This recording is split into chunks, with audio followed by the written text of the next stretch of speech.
Hi, I'm Leah and welcome to the Not Only Carrots cooking show. Today I'll be preparing the soy whipped cream from page 110 of my brand new cookbook, No, We Don't Only Eat Carrots, Plant-Based Food for Humans.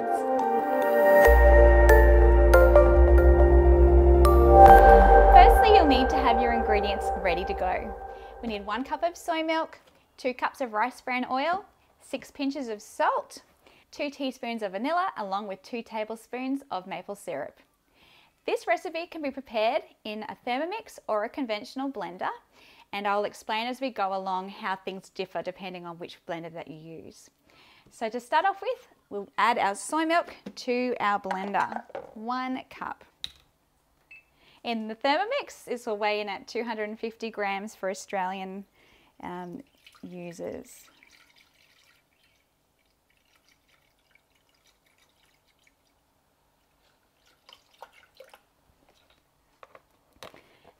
Likewise, in a conventional blender, add your milk first, and you will also add all of your other ingredients apart from the oil. So now that you have 1 cup of soy milk in your blender, we'll add all of the other ingredients except for the oil.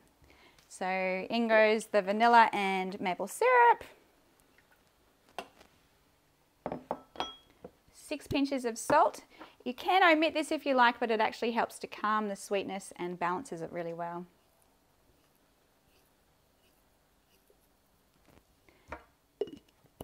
Okay, and then put the lid back on.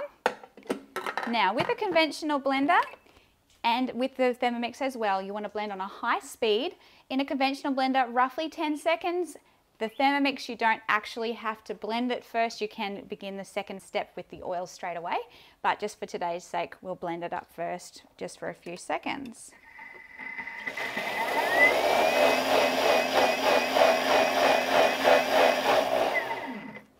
Now that all of your ingredients have combined, you can emulsify the oil with that soy milk mixture. Emulsification is simply the joining together of the oil and the soy milk mixture so that you end up with a thick cream at the end.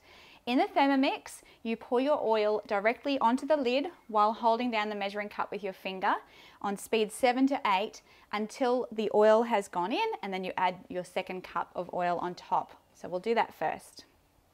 Speed 7 to 8.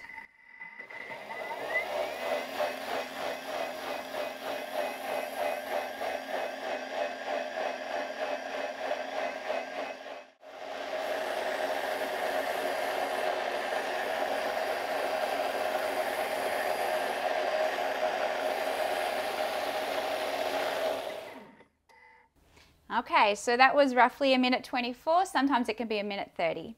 Use your spatula just to scoot around the edge of that lid, and you're pushing down the oil that remains, and usually it's only a tiny bit anyway. It just saves the bench from getting dirty when you take the lid off. Okay, now for the conventional procedure.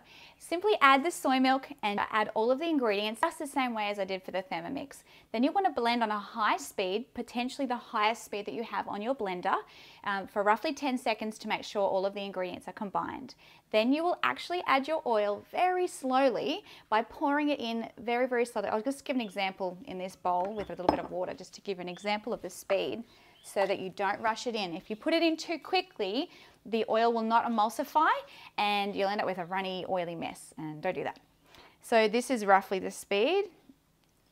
It's just a trickle. So you notice how it took roughly 1.5 minutes. It may take you 2 to 3 minutes, just slowly, slowly, slowly, slowly, slowly like that. And then you'll get a really great emulsification. Now, I have had friends who have said to me, Leah, I can't even get the whole 2 cups of oil into my soy milk mixture before it emulsifies. And that's great. That means you'll actually have less calories, which is good because this is a very high calorie, high kilojoule dessert. So what you want to listen for is the blade sound. The Thermomix is a little different, obviously, because I know the exact timing for that one. But with a conventional blender, as you're adding that little bit of oil at a time, you will hear the difference in the blades going from a noise to actually free spinning. When you hear that sound, you don't need to add any more oil, okay? That's the point where you want to take it out and actually serve it up in your bowl. So I'll just show you now the texture that we end up with at the end. Remove our lid, and if you are like me and you don't like wasting anything, get the yummy goodness off the lid as well. Okay. And today is the day that it's sometimes cream. It didn't thicken. I have to do it again. The cream actually proved something I was going to tell you later on. And this cream is sometimes called sometimes cream because sometimes it actually doesn't thicken. As you can see, it's still quite runny.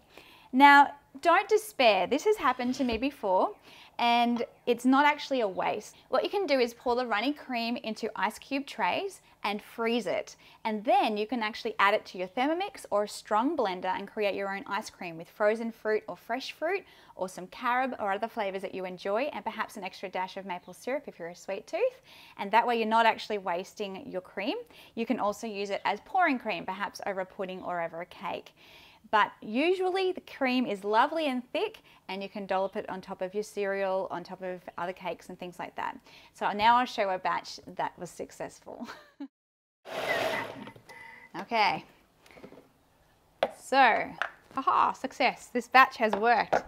All right, as you can see, the cream is lovely and thick, perfect to dollop on top of your fruit salad or your cake or on toast with jam.